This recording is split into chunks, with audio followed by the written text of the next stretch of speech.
Hello students, today we will start our next chapter, that is the chapter 2, Basic Concepts of Economics. There we will study the concepts that are included in the economics, that is micro and the macroeconomics, utility, value and the price, inflation that affects the economy, wealth, wants, capital, money, income, marketplace where the production, consumption, investment and the savings are occur, and then aggregate demand and the aggregate supply, and the last one is the business cycle, how it operates in the economy. So these are the basic concepts that we used in the economics to define the economics. Clear? So first of all, today we will discuss only three main concepts, that is the micro and the macroeconomics, that we had studied also in the previous chapter, that is the definitions of economics. So second one is the utility. There we will study the utility and its types, that is the marginal utility and the total utility, and then we will study the value and the price of the goods, how the value and the price is differ in economics. So before going to the first concept, we will study some key terms that used in these three concepts. So first one is the utility. Like I give you an example. Suppose person is thirsty, so his thirst can be satisfied by drinking water. So the power of the water that satisfies the thirst of the person is known as a utility. So we can say that the capacity of the thing to satisfy the human wants is known as a utility. The power of that commodity to satisfy the human wants. So next key term is the util. Util is the numbers that we can measure our utility. These are the numbers like 1, 2 and 3. Suppose I'm loving tea. So 1 cup of tea I can get a 10 utils of utility. But my friend didn't like tea, so he get a 5 utils of utility. So that 10 and that 5 are the utils that we use in the utility to measure the utility. So these are the utils that are the imaginary numbers, or we can say that cardinal numbers, that 1, 2 and 3 so on, so that we can measure the utility. Clear?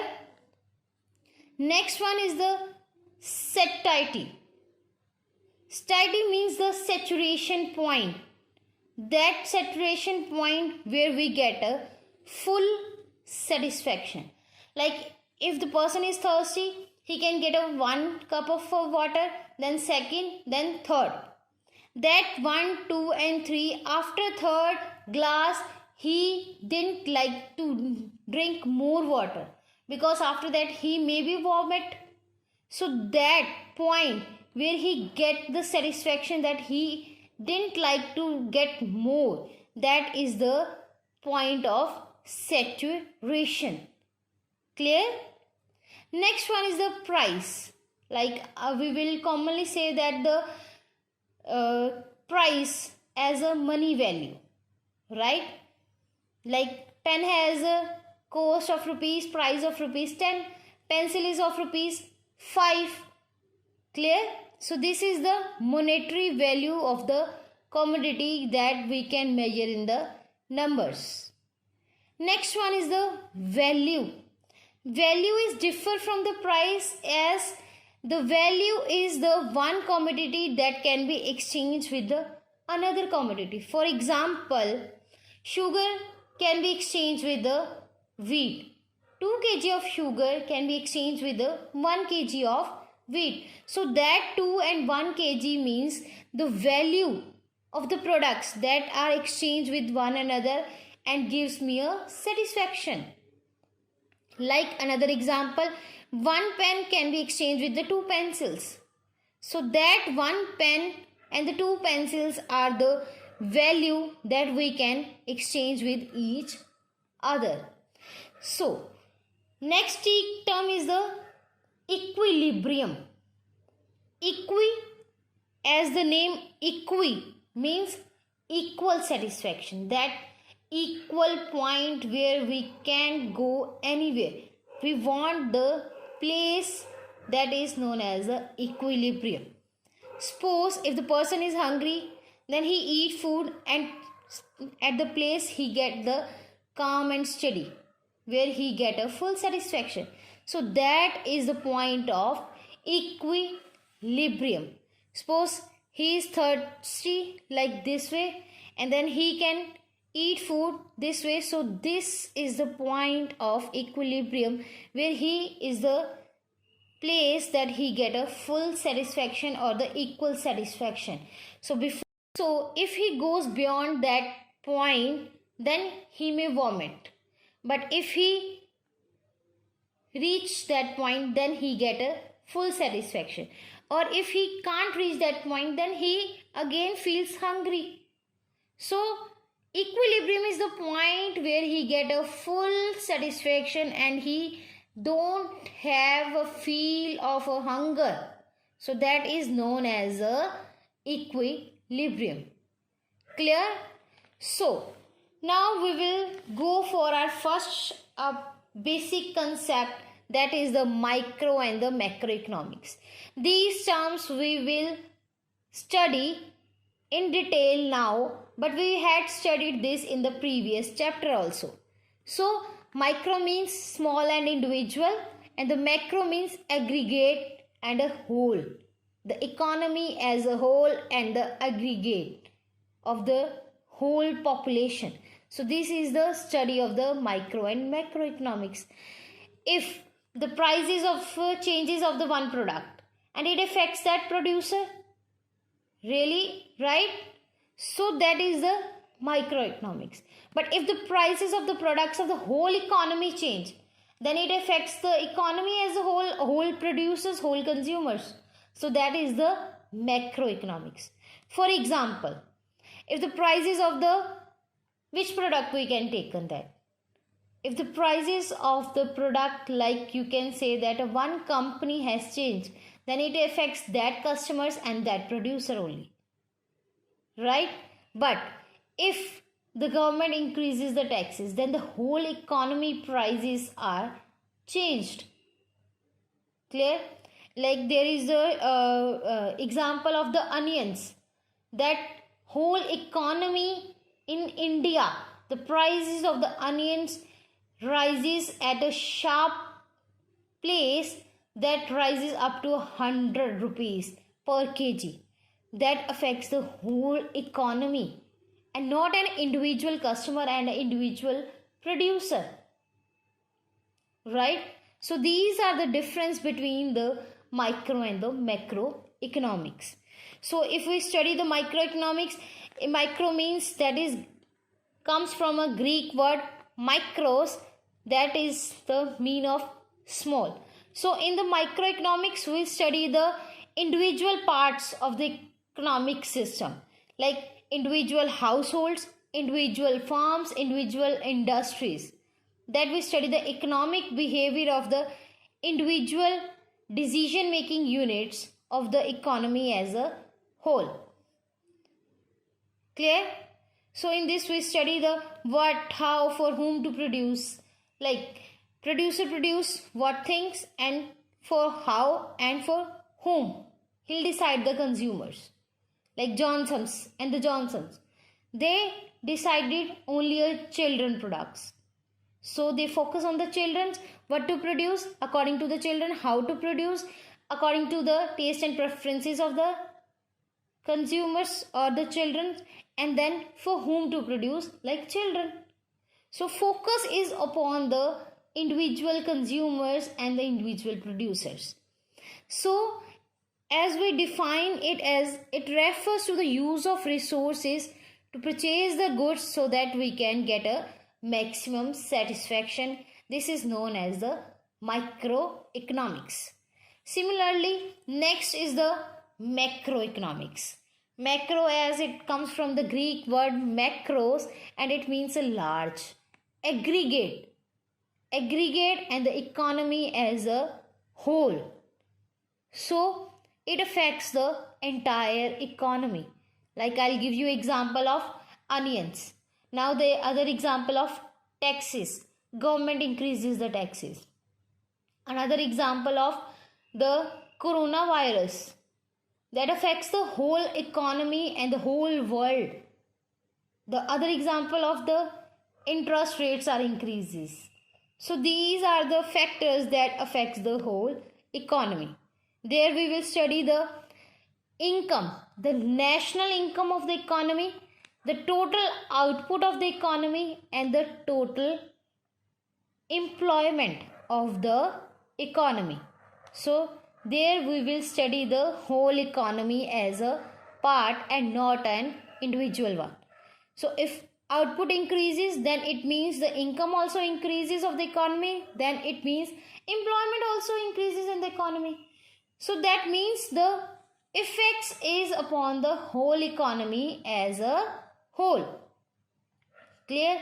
Their scope tells us about the income and the employment determination. How the income and the employment should be determined by their output. If the output increases, income also increases, and the employment also increases, means full employment the economy gets. Another is the general price level. The scope, general price level. Like inflation is the part of the general price level. Prices should be rises again and again. How? Like our parents gives us example that in their time we will get 5 rupees for a pocket money, right?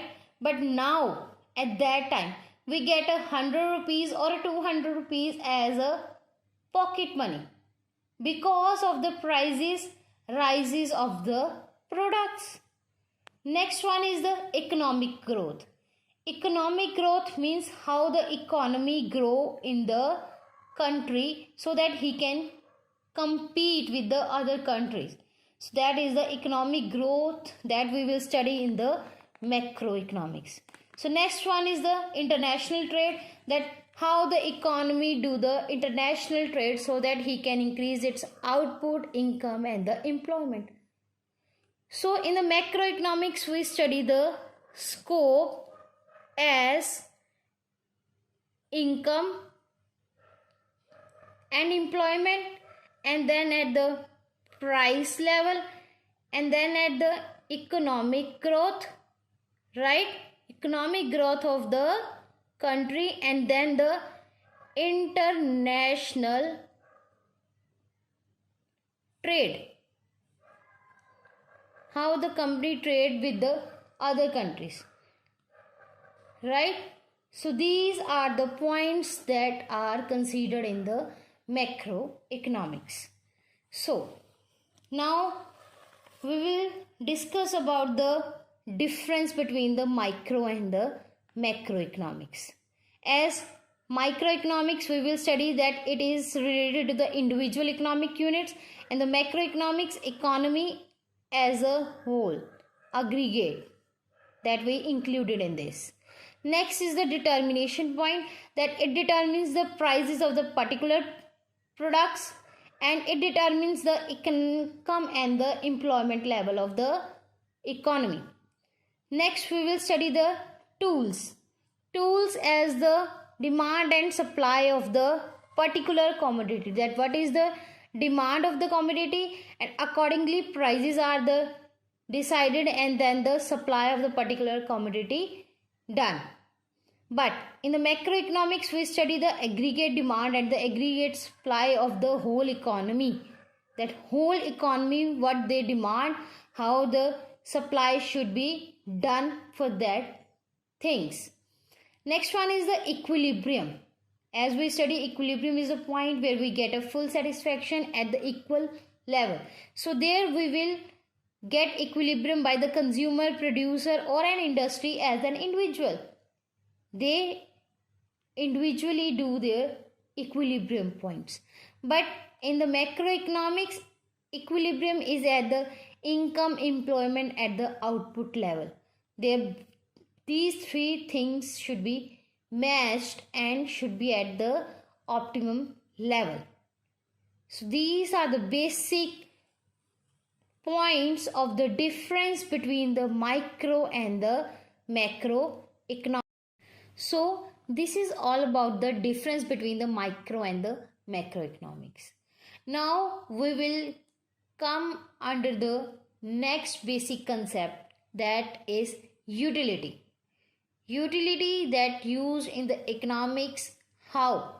As in a key term, I'll tell you about the utility. Like if the person thirsty, then drinking water is the power that satisfy his wants, and the power of the water to satisfy his thirst is the utility. Want satisfying power of a commodity, that is the utility. Similarly, another example is if we feel hungry, then eating food. Like if I'm hungry, then I'll take a one idli, then second idli, then third idli. After 1, 2 and 3, I'll get a satisfaction that I'll satisfying my power of hungriness. Then it is known as a utility. So clear? Utility is that satisfy the human wants is known as a utility. So utility is measures in the utils. It should be measured in a utils that are cardinal numbers, that 1, 2 and 3 and so on. So we can measure a utility in utils. For example, if I'll take a 1 cup of tea, then it gives me a 10 units of utility, right? I can measure my utility in the terms of 1, 2 and 3 and so on. Then it is known as a units, and we can say that it is a utils that we can measure the utility in terms of numbers. Clear? Next, there are some characteristics or the features that are provided in the economics as utility. That is, first is the utility is subjective. Subjective means it differs from person to person and the place to place and time to time. For example, if I like tea, then it gives me a maximum utility. If the person didn't like the tea, then it gives him a less utility. So it is in a subjective in nature. If the person didn't like tea, then it gives him a no satisfaction. So at that time, utility, there is a no utility for that man. So it should be a subjective and differs from the person to person.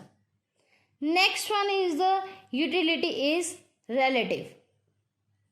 Utility is relative. It means it is different as place to place and the time to time. For example, if there is a rainy season, then raincoats has a maximum utility. If in summers the ACs are at a situation, that gives a man a maximum utility. So accordingly, these are the things that are relative in nature and different from time to time and the place to place. That is why the utility is relative. Next one is the utility is abstract. Abstract means that it can be touched and seen. Like knowledge of a teacher, we can see that and we can touch that. But she has the knowledge and she teaches us. So that means utility is abstract in nature. Clear? Next is the different from usefulness. It is different from usefulness. For example, utility, there is alcohol. The persons can consume that, but it is not a usefulness in nature. But for an alcoholic person, it gives him a utility. So utility is different from usefulness. The thing may be useful for all or maybe not, or may be harmful, but may or may not gives a utility who consumes that. Clear? Next one is the utility and pleasure are not same. Utility and the pleasure are not same. As we can say that pleasure is the happiness that we get. Right? The thing we get and we get a happy. So that is the pleasure. But for example, I'll take if the person is sick and he get medicine. Medicine has a bitter in taste and it didn't give him a pleasure. But it has a utility at that time because he is sick and he has to consume that. So it gives him a maximum utility. So that is the want at that time that satisfy his power so that he gets a utility. So we can say that utility and pleasure is different from each other. Clear? Next one we will consider the types of utility. In the types of utility, there are two types. First is the marginal utility and the second is the total utility. First one we will study the total utility. So I'll discuss the example, that is if the person thirsty, he takes a 1 glass of water, 2 glass of water and the 3 glass of water. After getting a 3 glass of water, he gets a full satisfaction, and that full satisfaction is known as the total utility of 3. 1, 2 and 3. 1 plus 1 plus 1 is equals to 3. That 3 is the total utility that we will learn. So in the economic terms, we can say that total utility is the total satisfaction obtained by the consumer from the consumption of all the units at a time. At that time, it doesn't mean that I'll drink 1 glass of water at now. After 2 hours, I'll get a second glass of water, and after 3 hours, we get a third glass of water.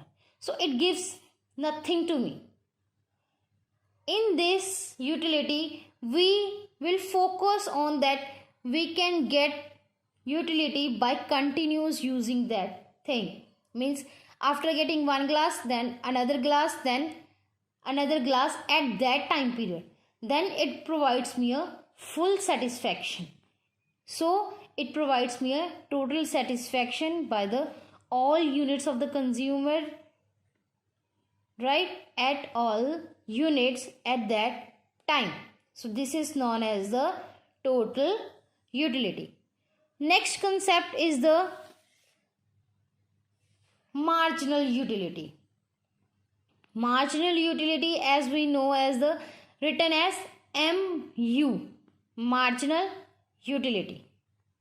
So example, I'll first tell you that example one chapati. I'll eat one chapati, then I'll eat second chapati, and then I'll eat a third chapati. So these one by one, I'm adding someone so that I can get a total satisfaction. So that adding 1 plus 1, that 1 should be a marginal utility. Means net additions made in the total utility.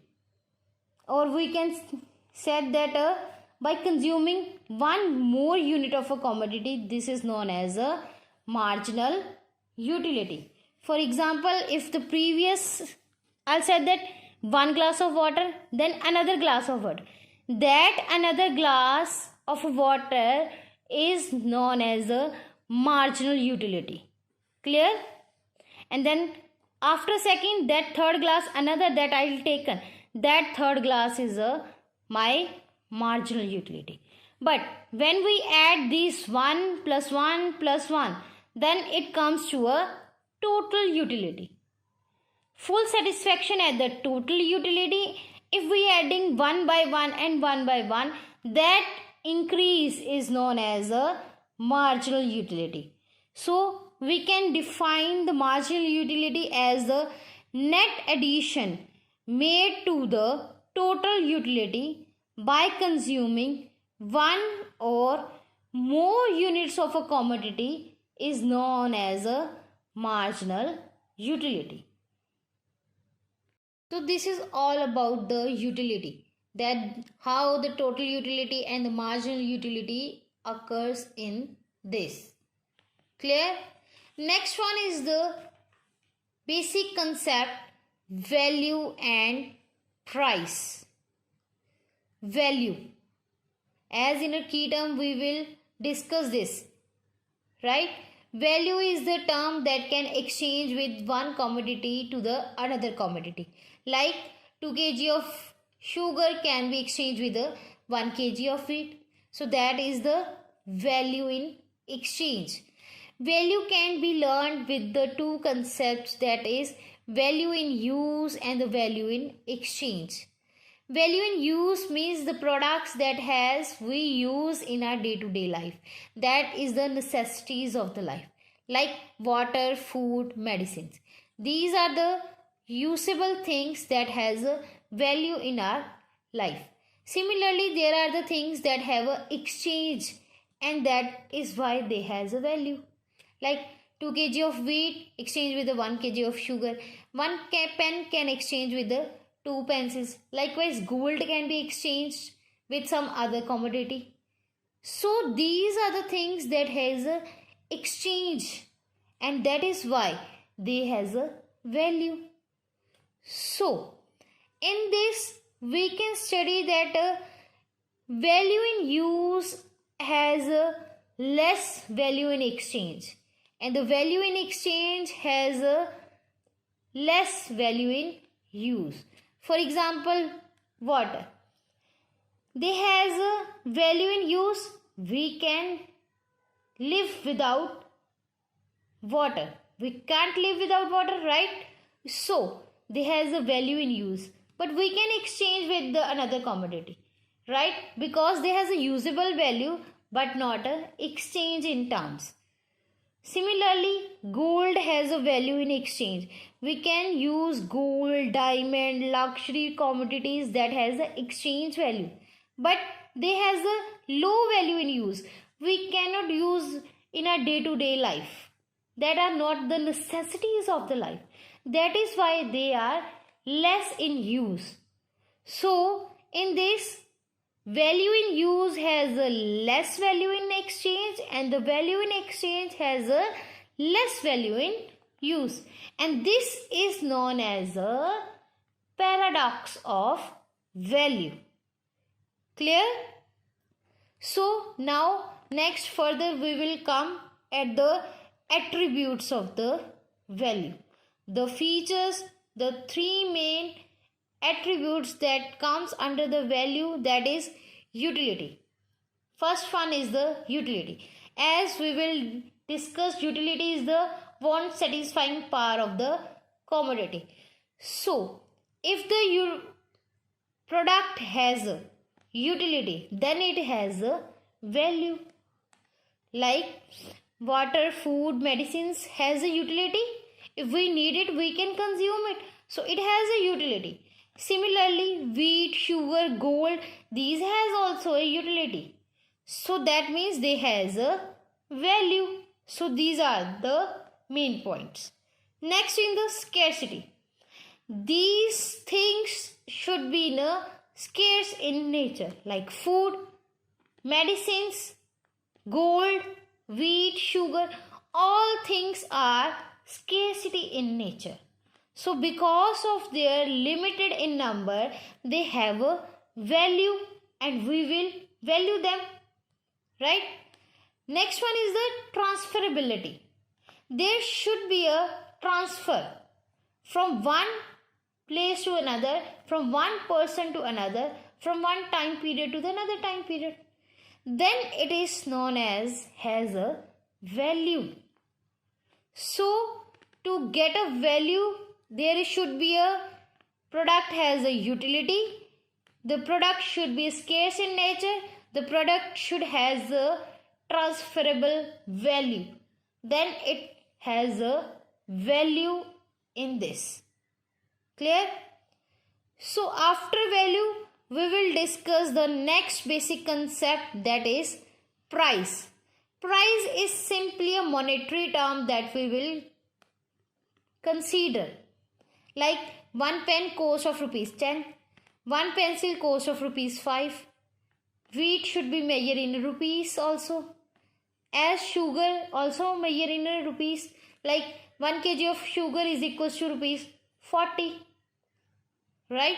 So rupees 40, 10, 20, that is the monetary value and that is called a price. Like one pen had rupees 10.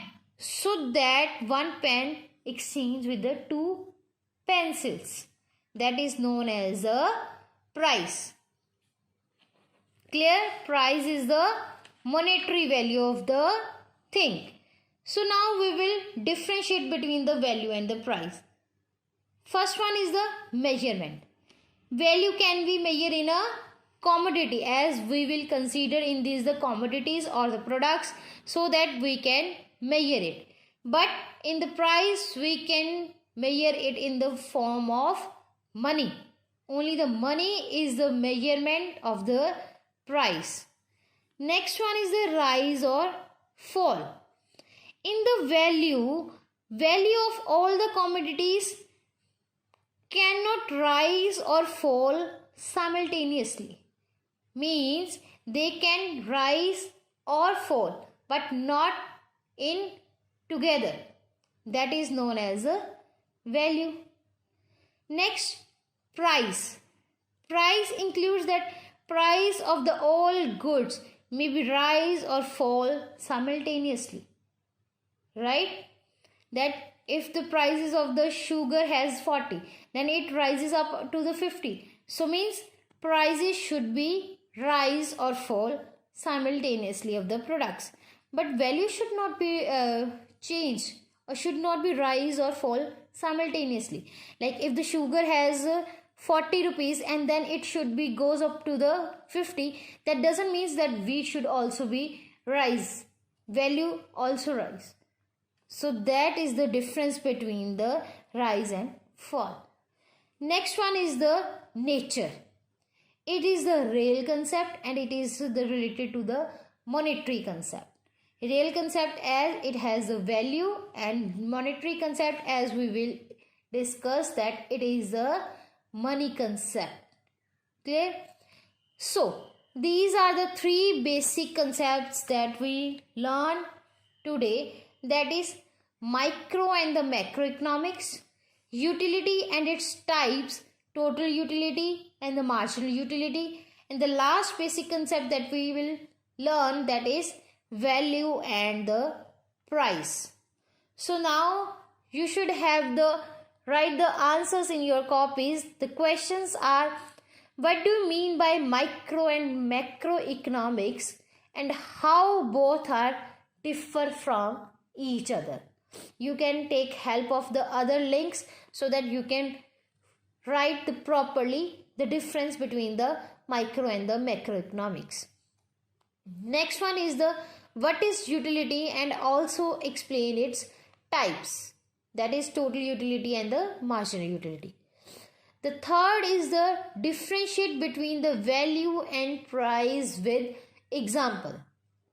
So these are the 3 questions that you have to write in your copies.